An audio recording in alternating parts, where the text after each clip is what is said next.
Well, we understand when somebody says they were treated like an animal, the connotation is never positive. The key word right there is treated as an animal. There are certain expectations when it comes to treating animals. But today we are having a conversation that we are turning things around. What are we talking about?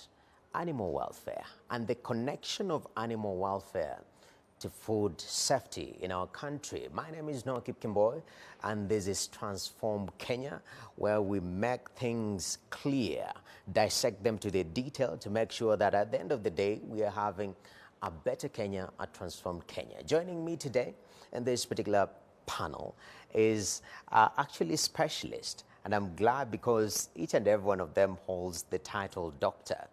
Very soon or later, I will be Dr. Noah. Let me go back to school first. But at my immediate left is Dr. Joyce Thaitha, who is the head of Veterinary Public Health, Directorate of Veterinary Services, Ministry of Agriculture. Karibu sana Daktari. At the center, today, the gentleman is at the center is Dr. Victor Amo, who's Farming Campaigns Manager for World Animal Protection Africa. And at the far end, we have Dr. Sharon Shigadi, who is the General Manager, Farmer's Choice. Karibuni sana. Now, looking at what you're touching on today, we understand that as we humans have human rights, then animals also do have animal rights, and it's stipulated in the Constitution. And since you're talking animal welfare, maybe I'll start with the gentleman in the panel, Dr. Yamo. When you talk about animal welfare, what exactly do we mean? Yeah, thank you, Noah. Essentially, when you talk about animal welfare, you're looking at how the animal is coping with the environment in which it is living in and ultimately dies in, especially for food animals, how it is then slaughtered. So essentially, what we're looking at is that connection between that environment, whether it's the chicken house, whether it's the big farm, whether it's the pig unit. How does that animal cope with that environment? Is it getting what it needs in terms of food? Is it getting fresh air? Is it getting water, and that wholesome water for that matter? Is it able to perform its natural behaviors? And is it undergoing any situation that causes it to have pain or feeling pain or injury? All those things are what we are looking at in a nutshell. But essentially what we then do from an animal welfare perspective is we then don't call them animal rights. Animal rights is a more extreme position that people hold, where they talk about you can't use an animal for food, you can't use an animal for certain things. But in animal welfare, we then say animals have certain fundamental freedoms. We call them freedoms. And there are 5 freedoms that we then look at. And I'll just briefly talk about each one of them. One is freedom from hunger and thirst, which is essentially about the animal getting water and food that meets its physiological status. That is at the right age. The way Noah you are fed when you are young is slightly different with the way you feed yourself today. True. And essentially that's what you're looking at, an animal, the situation. The animal must be fed with food that meets its requirements. The second thing is freedom from discomfort, which is about the environment the animal is living in, whether it's a chicken house, whether it's a pigsty, whether it's a dairy unit. That animal must be comfortable, it must have fresh air, it must have room to move around, it must have spaces that are comfortable where it can lie down and rest, so that the animal then has capacity to rest and to be comfortable in that environment. When that environment goes haywire or certain things go wrong, then you have challenges in the production system. The third one is freedom from pain, injury, and disease, which essentially is about ensuring that the animal is having no painful conditions or any condition that causes pain. We are ensuring that the animal is not getting injured, and in some of our chicken houses and pig houses, you find that animals can get injured, or when you're transporting them, there can be injury because of the transport mode or because of the way the driver is driving. So those are the things we are looking at. But above all that is disease, because an animal that is sick, even you when you're sick, you don't perform optimally. And so essentially then you must ensure that the animal is healthy, You must give it the appropriate vaccinations. You must look at hygiene and sanitation the same way we are talking about COVID and washing your hands, ensuring that you sanitize your hands and the equipment that you're using. So it's the same process with the animal.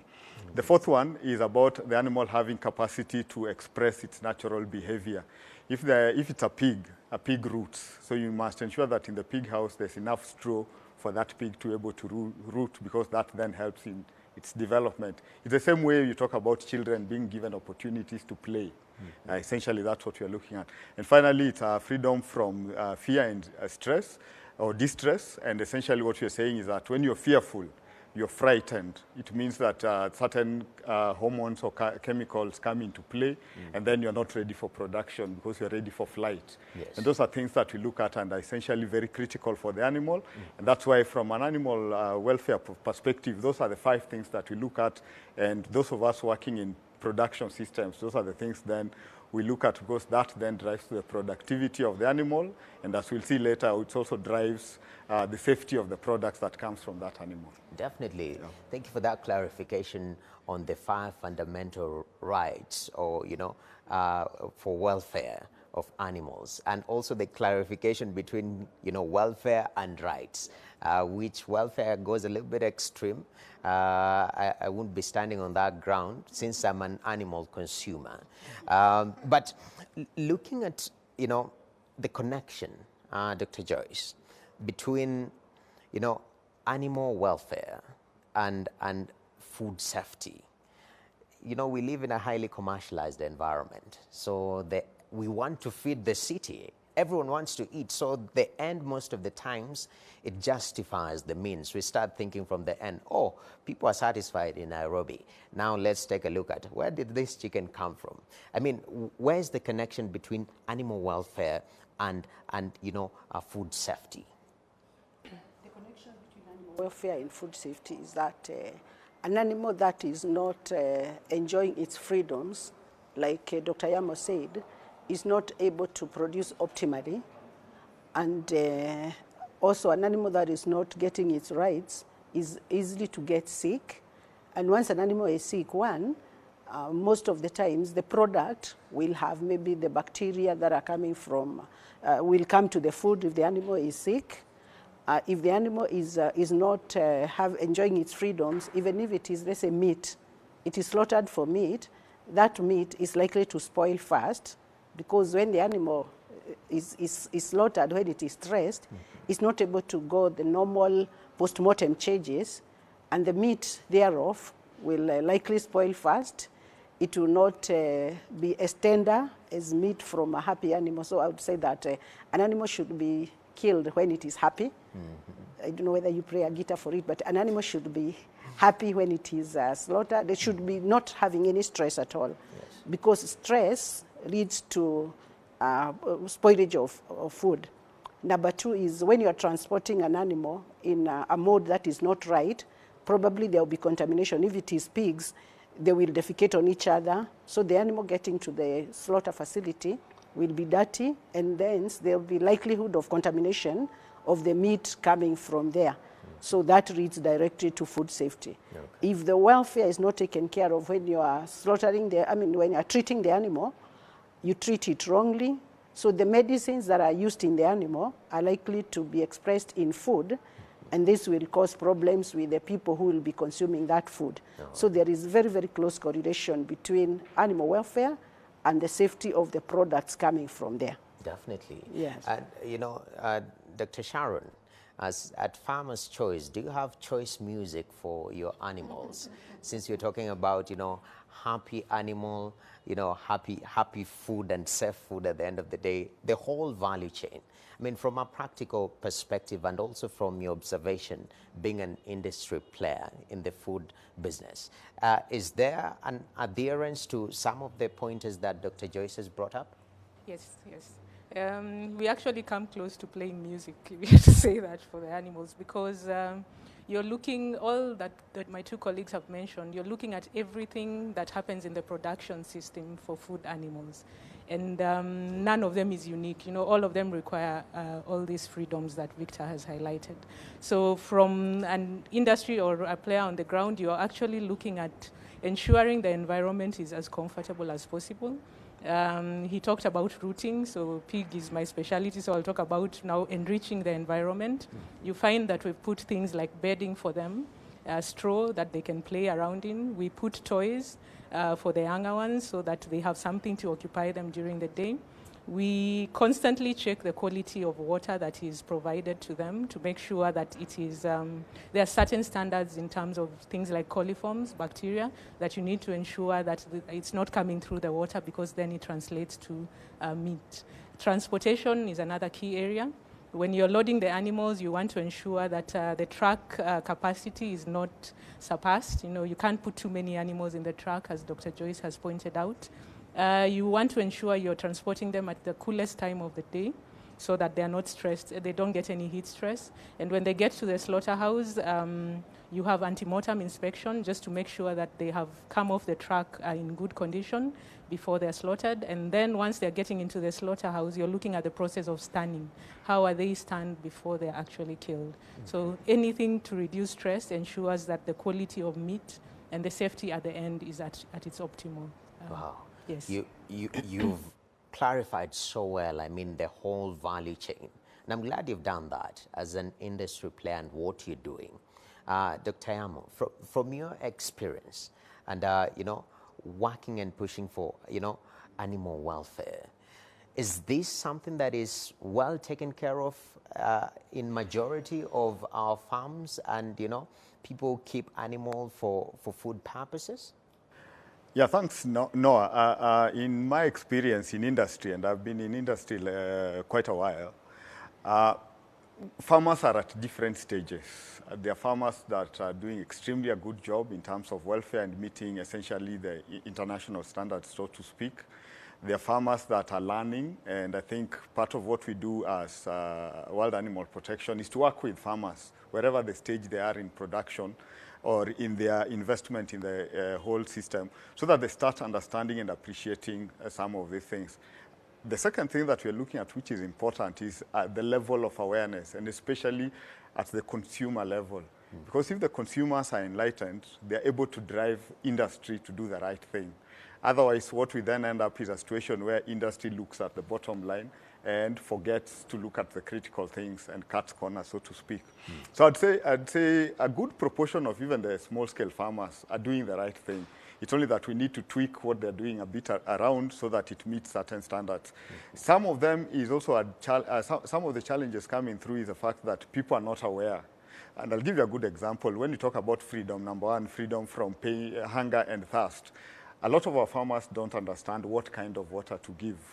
And essentially what we then try to explain to them is that the water must be as good and as wholesome as water that Noah and I can drink. If the water, you can't drink that water, then it shouldn't be in the production system, because whatever is making you not able to drink that water, if it's contamination, if it's heavy metals or salts or salts in the system, is also going to be detrimental to you. And the animal is a very interesting thing. It's an interesting producer, because whatever you give the animal ultimately ends on your table. Yeah? And I think that's what consumers and some farmers have not appreciated, that if tomorrow we have a batch of rotten maize, now if you look at the feed side of it, if you have a batch of rotten maize because of some fungus that leads to some toxins being produced, and it's condemned for human consumption, some of us then quickly put it in production for feeds for animals. What you're failing to see is that mycotoxin, or the toxin that are coming from that feed, the animal will just concentrate it. You'll find it in your meat, you'll find it in your milk, you'll find it in the eggs, if it's chicken. And so essentially whatever you're avoiding just takes a longer route to get onto your table. And that's where then the connection between animal welfare and food safety starts happening. It's about what are we doing at the animal level that will not convert into challenges with the food that comes out of the animal. So that's one good example. If you look at environment, yeah, if the environment is not clean, the animal gets sick, then essentially what that happens is we need to treat it. When you're treating it, we use certain drugs, antibiotics in this case, and those drugs then have residues that remain in the meat and milk. But the same drugs can also cause what we call resistance, because the human population and the animal is being exposed to this drug. The disease organisms you're trying to treat are getting exposed, and at certain levels they develop resistance. And that's one big conversation that's happening globally, antimicrobial resistance. So that's where we keep saying that it's very critical and important then that we play and look at these things critically. The last thing, before I just get off here, is that there's also the economic part of it. When you carry your pigs in the wrong way, like we see some of them carried on the back of a motorbike, or chickens hanging on a motorbike, essentially you're destroying quality of that product. The product will get to the slaughterhouse when it has injuries, and requirements that injuries have focal points where contamination occurs, and that then spoils the product. And the hatchery or the processing plant then has to either downgrade the product or cut off that. And in recent research that we've done in the processing plants, both chicken and pigs, what has come out is that farmers are losing money. They could be doing a good work in the process of production, but that transportation ends up with wounds, ends up with stressed animals, and by the time you are slaughtering it, you end up with a poor quality product, which then costs the farmer money. So what we're then trying to say as an organization is animal welfare is important for food safety. Yes. It is important for productivity, which leads to food security. It's also important for the money that gets back to the farmer. So, and that's why we then urge farmers to do the right thing. That's very critical. Yeah. And, you know, you've mentioned the level of awareness. And later on, we'll come in detail to consumer awareness. But to the farmer's awareness, Dr. Joyce, the enforcement level vis-a-vis pushing awareness amongst farmers that if you treat your animal in this particular manner, actually it is proven that it's going to be more productive. Yeah?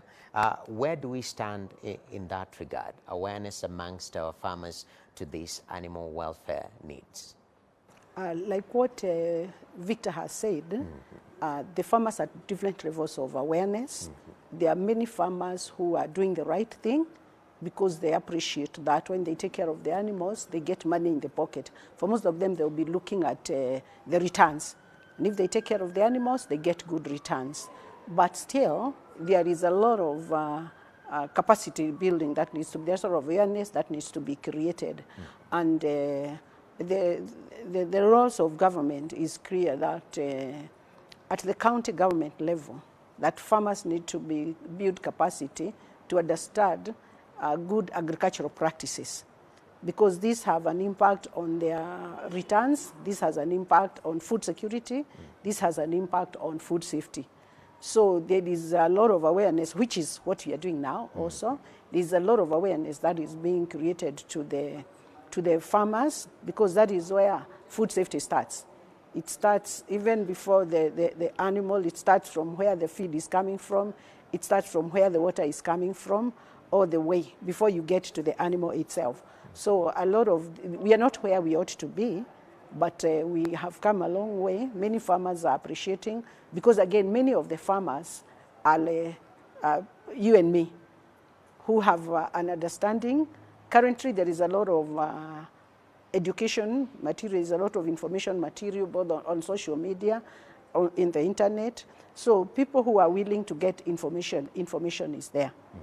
But the government is also playing a role, creating the extension services, which is a function of the county governments. But again, the counties may be at different levels of carrying out these extension services, but the government has a role and to create, and what we are doing is telling the farmers now, even now, that when you take care of your animal, you'll get good returns, the food coming from the animals will be good, and you yourself, once you eat the food from animals that are taken care of, that food will be safe, so your pocket and your health will be taken care of. Definitely, that balance, the economics and health part of it. You know, Dr. Sharon, you've interacted with people maybe back at home, or when they come from home, from the village to Nairobi, and they warn you, don't buy me the Nairobi chicken because it has a reputation. This is just an example.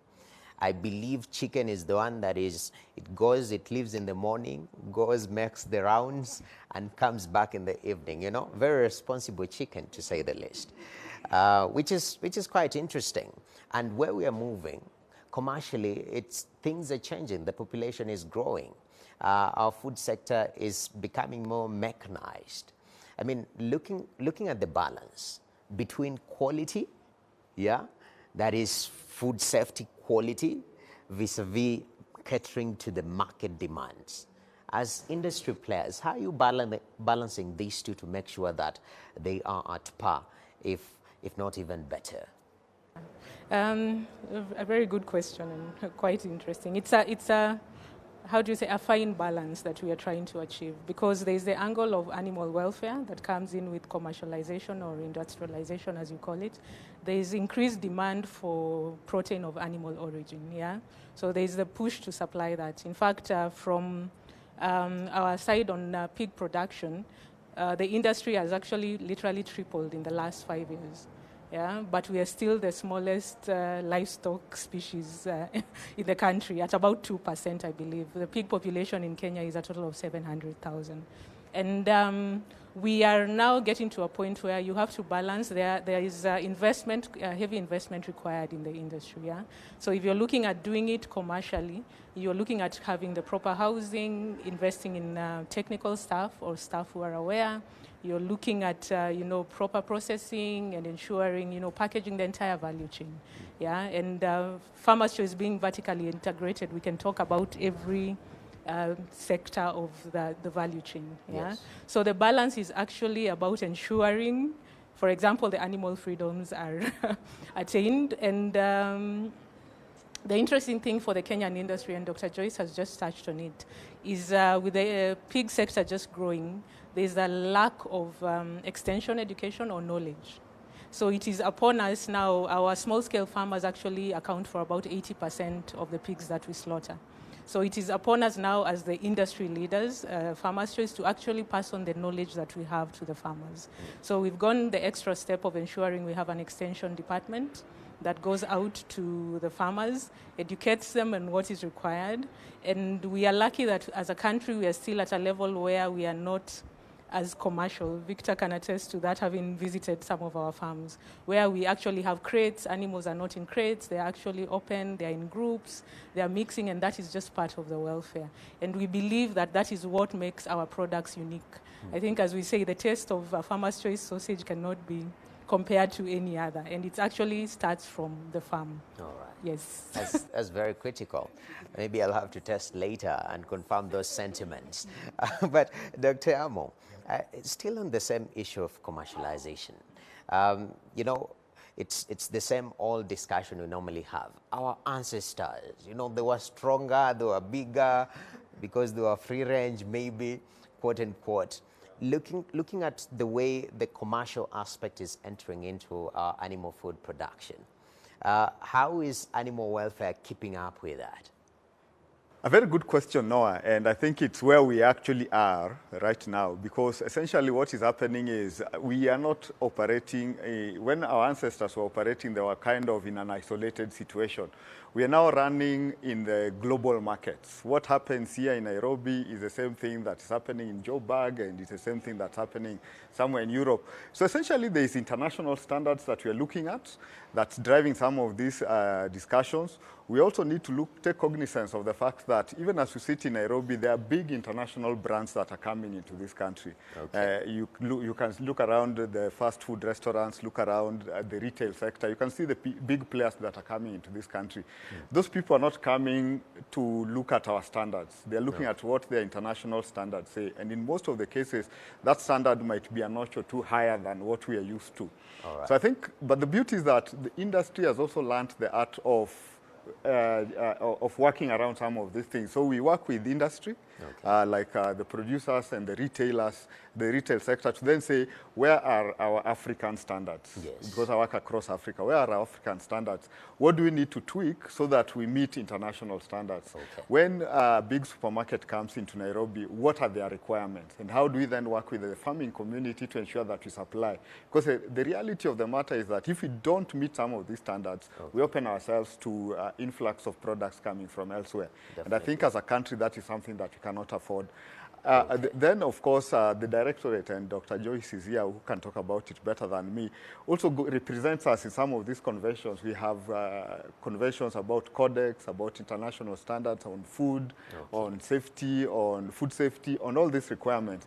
And part of that is when they go into these international meetings and conventions that are looking at some of these things, they then have to bring it and get it domesticated. And again, that's where industry comes together. Then we say, what do we need to do to meet certain regulations? What do we need to do to meet certain standards? Right. How do we work in terms of animal welfare to ensure that our products are not locked out of international markets? And I think that is giving us a push as a country and as a region towards ensuring that our production system is where it needs to be. Right. One of the interesting things is that, okay, just a minute. Yeah, Okay. definitely. And I'm glad because this is a very passionate discussion.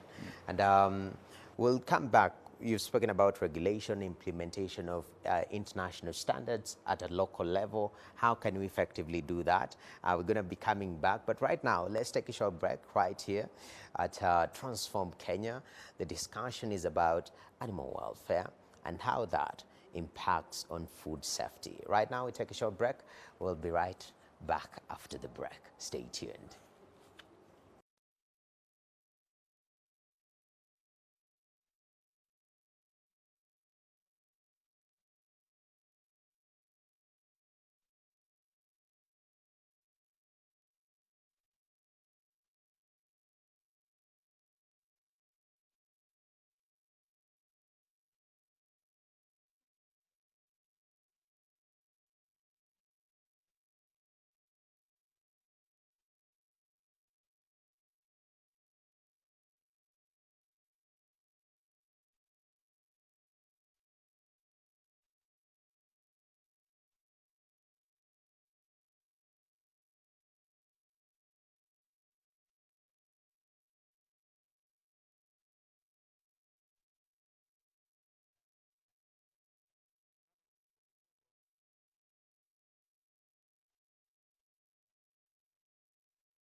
Well, welcome back to Transform Kenya. The discussion that we are handling today is matters animal welfare and how it touches on food safety in the country. And before we took a break, Dr. Yamu, you're discussing, some very critical components that touches on regulation, to say the least. And I'm glad, Dr. Joyce, you're here, because regulation is very critical. I mean, when we look at animal welfare, starting from the Constitution, yeah, looking at the Prevention of Cruelty to Animals Act of 2012. These are very critical components when we talk about animal welfare. In terms of enforcement of these regulations, maybe just to backtrack a little bit, you might highlight some of the regulations that we have in the country in regards to animal welfare. Okay, that's a good question. The first regulation is the Constitution, which allows for taking care of animals. Then we have the main piece of legislation relating to animal welfare is the Cruelty to Against Animal Act. And because that is an old act, it is being revised to incorporate a lot of the new knowledge that has come up in the recent past. So it's a review, because it has been realized that that one was narrow, but now we are widening to look at all these freedoms, all these issues that we are talking about, including the specific, let's say, if it is the vehicles for transport, the housing. These things had not been taken care of in the older regulation. So now when the new regulations come, which are under development, it will be able to take care of everything. But all the laws relating to animal welfare indicate that everybody, including you, Noah, should take care of animal welfare.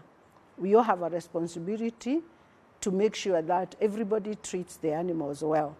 If you see somebody who is not taking care of an animal well, you have a responsibility to either report these people. In fact, the law says even arrest, but because we know that is not possible. So we all have a responsibility. When you see those animals hanging on the bike, you have a responsibility to get to the nearest, maybe police station, and report this, and the people who are treating the animals wrong should be arrested.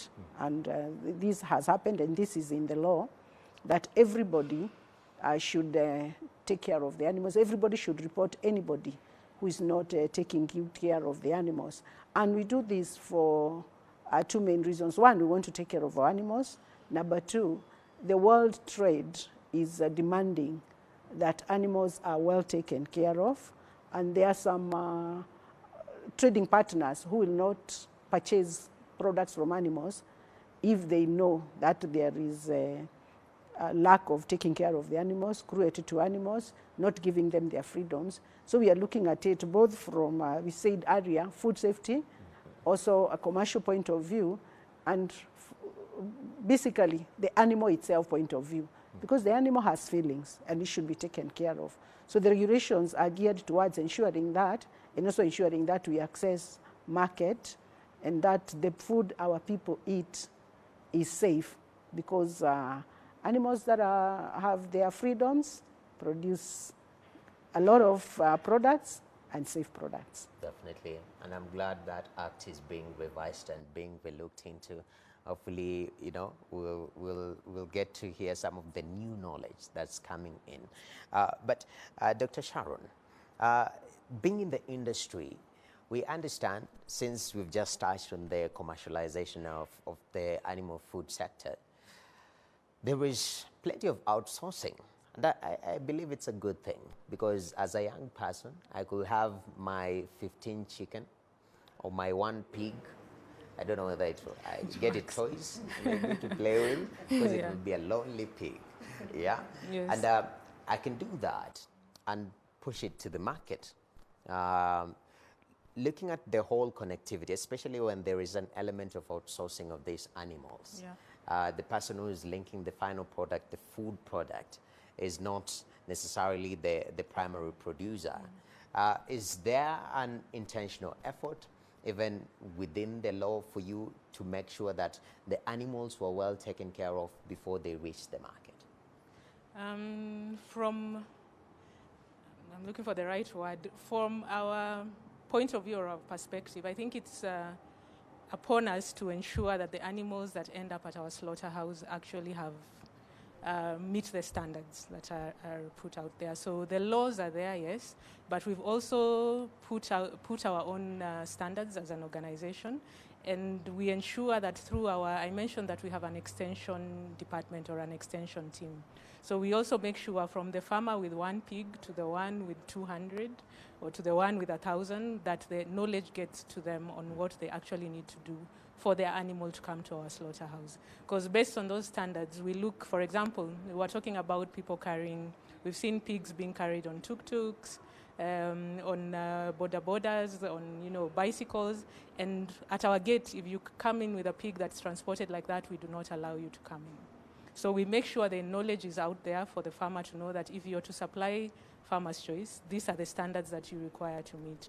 When you're transporting your animal, it needs to be like this. Right from housing, we even advise them on how they should build their houses, what type of feed to use or how to use the feed, treatment. So our team is out there. We are not, with the industry growing, we admit there's a bit of a gap where the government now can come and step in terms of helping us create awareness on what is the right thing.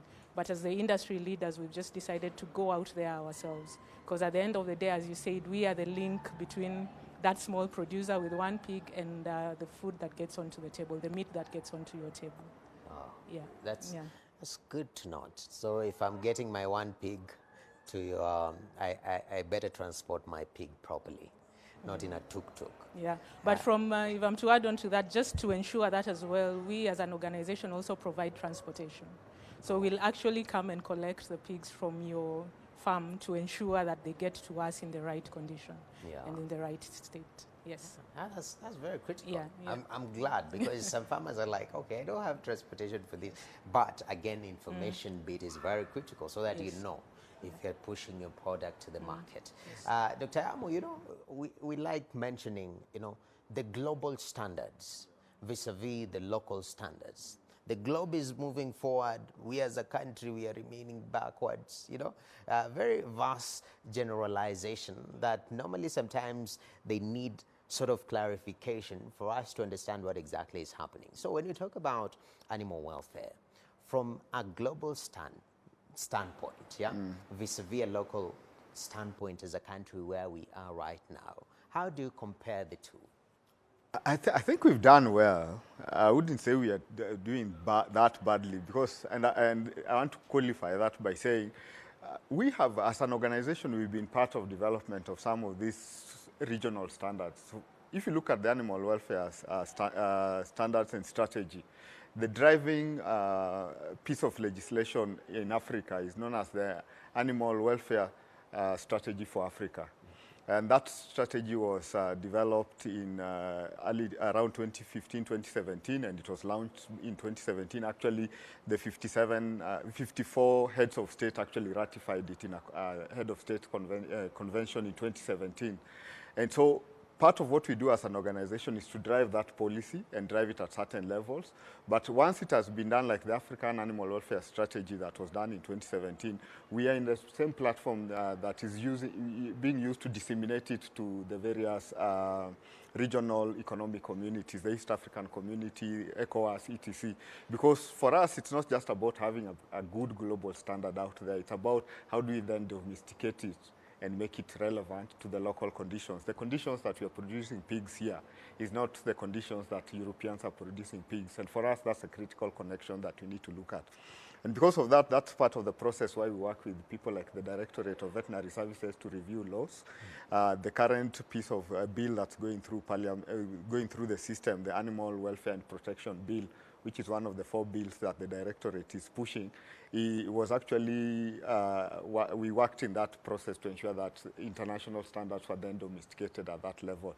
But beyond that, we're also working with industry. So when you hear Sharon talking about industry having their own internal policy, So we're working with both retailers and producers to develop buyback policies or supplier policies that then take cognizance of international requirements to ensure that certain things are put in place. I also know from where I sit that people like Kenya Bureau of Standards have developed standards around. I know 1 or 2 years back we developed farm animal welfare standards in collaboration with Kenya Bureau of Standards. So that's why I say we are not that badly off. It's just that the awareness of these pieces of legislation might not be where we want them to be. Industry is beginning to pick their role in some of these things because ultimately they're the ones who must, as producers, must then ensure that certain of these standards are adhered to. And I like what Dr. Sharon has said, that they're then working with the small-scale farmers, irrespective of the size of farmers, to then say, these are the standards. And I like what she has also said about if you then don't do the right thing, there are penalties. Choices have consequences. So if you come with your pig on a motorbike, then they don't buy it, which then quickly makes you understand, makes the producer, the small-scale producer, understand that this is a specific way to operate. Then the other pieces of legislation that then are interconnected with what we are talking about. So, for instance, we have a policy around use of antibiotics, because that's one of the challenges that we are seeing in our production system, not necessarily pigs, but all of them, pigs, poultry, and dairy, because people are misusing antibiotics. They're giving animals antibiotics that are necessary. And part of the reason why they do that is because farmers have discovered that because of our poor environment, poor transportation, if I then put in some antibiotics, then I'm able to mask that problem. But what they're failing to see is that you mask the problem, but you end up with antibiotics on your table. And that creates another big problem that globally is being looked at. So I think that's why, as an organization, we are saying, let's work with industry, let's work with consumer organizations to raise awareness so that the consumer then understands.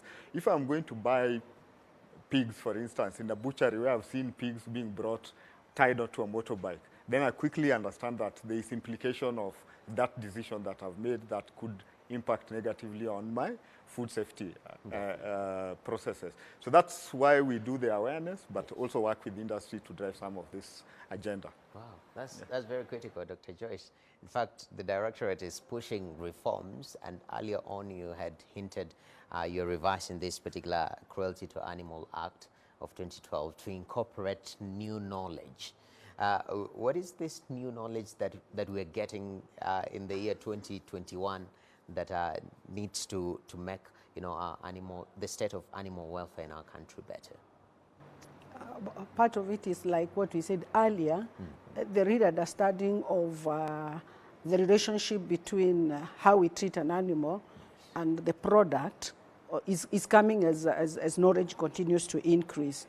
So like understanding, like let's say caged animals may not be as productive as free-range animals. The way you transport animals has bigger impact. This is knowledge that is coming in the recent years, which was not there when the first law was done. And these are the things that we are putting into the new law. The way the houses are constructed, the temperatures in those houses, the weed flow in those houses, these are things that are coming up, and these are the things that we are incorporating in the new regulations.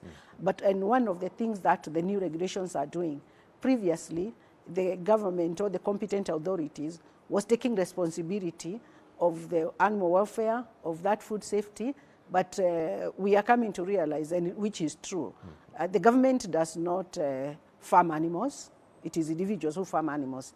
The government does not transport animals. It is individuals who transport animals. So the responsibility to ensure that the law is followed does not fall with the government. It falls with the person who is handling that food. We call them food business operators. Okay. The person who is transporting that animal is the one who is responsible. Where the government comes in is to make sure that, do you know what you're supposed to do? Then you say, yes, I know what I'm supposed to do. All I'll come to do is, are you doing what you said you will do? Previously, it was like prescriptive, where the government says you should like the 10 Commandments. But now we are moving from there, yes, and we are asking, Noah, how will you ensure, because there are many ways of killing a cat, how will you ensure that this food is safe? So you tell me, what you tell me is different from what Sharon is telling me. So I will mark your exam from what you said. Okay. You said you will make sure that For example, let me give an example of the COVID situation. You tell me, I will sanitize my hands. Person B will say, I will wash my hands. The end goal is the same. So I will not judge you on washing your hands if you said you are going to sanitize. I will judge you on sanitizing. So even with the laws, is to make sure you have read the law is there. How are you going to implement the law? Because the implementation is different. Okay. So you implement in your own way, but the food safety objective as set by the law should be met. Okay. So now we are moving from prescriptive to allowing the industry to setting their standards and making sure that these standards meet the government objective for food safety. Definitely, very important. And briefly, because we are on the tail end of time, we have a few minutes left. Looking at the consumer and the posture of the consumer, Dr. Sharon, what is the role of the consumer, especially from the industry level? Because, you know, there's this notion industry has no soul. It's about the bottom line. Yes. From the industry perspective, how are you informing the consumer to be better poised to maintain their food safety as it touches on animal welfare? I'll use the example that Dr. Joyce just pointed out, that the consumer needs to also take the effort to educate themselves. Yeah, there's quite a bit out there on what they should expect in terms of quality of meat and safety. And now this comes in with me having gone through, as the industry now, going through the processes to ensure that we are delivering a safe product. But then again, the consumer needs to understand when we say safe product, what exactly is it? So the consumer is the one to ask the question, to basically keep us on our toes. Okay. Yeah, to ensure that we are complying and we are delivering the safest product possible. Definitely. Yeah. Dr. Amo, in 2 sentences, I know it's impossible, especially for a doctor who lectures. In fact, in less than 2 sentences, how should a consumer be poised, especially on matters food safety and animal welfare? In 2 sentences. One, I think the consumer must have a relationship with the source where they get their products from. If it's a butchery, do I have a relationship so that I'm able to understand that this meat comes from point A, is sourced from this place, and can I interrogate further? And secondly, I think the other important thing which consumers fail to see is the products also have certain information that I think consumers never look at. If you go and buy a piece of pork from a supermarket, there are certain marks that you need to look at. There's a Directorate of Veterinary Services mark that shows that it has been inspected. Right. If it's a piece of meat that is hanging, there's a roller mark that shows that it's been inspected. And these are simple things that the consumer needs to be aware of, because then it starts giving you indications of what am I dealing with. But Definitely. If you're not doing that, then you're ending up with a product that might be challenging. Definitely. Dr. Joyce, you will agree that those are more than 2 sentences, definitely. So keep it in one sentence. How should consumers pose themselves to ensure that they're having food safety in touching with matters animal welfare? Like I said, the responsibility of having safe food rests with the consumer, yes, not with anybody else. So make sure that you demand safe food, a clean environment where the food is produced, clean people who are handling the food, and yourself handling the food clean even to the kitchen. All right, definitely. Thank you very much. Wow, beautiful discussion. Don't carry a chicken on the border, please. Well, thank you very much, Dr. Sharon Chigadi, Dr. Victor Yamo, Dr. Joyce Thaya, for your informative insights in regards to animal welfare and how it touches on food safety. We appreciate. Well, that said and done, the responsibility is on you to make sure that what you eat have a relationship with the source. Very critical, but also read what is written right there to ensure that you are not only healthy, because if you are healthy from what you eat, it goes back to us treating our animals better. With that said and that done, I have to put a full stop on this particular conversation. This is Transform Kenya. I'm Nonkip Kimboy. Have yourself a good night.